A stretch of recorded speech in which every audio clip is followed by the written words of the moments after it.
हा बघा मोत्या कसा निवांत बसलाय. अशा उसाला तोड आलेले. हा ऊस तोडून इथला झालाय. हा बघा इथं बघा आमच्या आंब्याच्या झाडाला मोहर किती लवकर आलाय.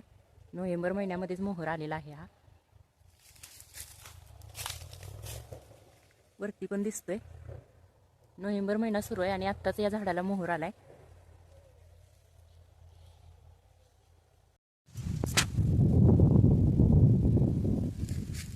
हे बघा आमचं आवळ्याचं झाड आहे.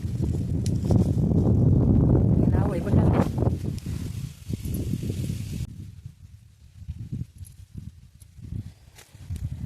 हे बघा हे असे आवळे मला सापडल्यात. पित्तामुळे जर डोकं दुखत असेल तर हे आवळे खाल्ले की डोकं दुखायचं थांबतं. ही देशी भेंडीची झाडं आहेत. यांना ह्या भेंड्या लागल्यात. पुढची पण झाडं फुललेत आणि इथे पण एक मस्त अशी भेंडी लागली.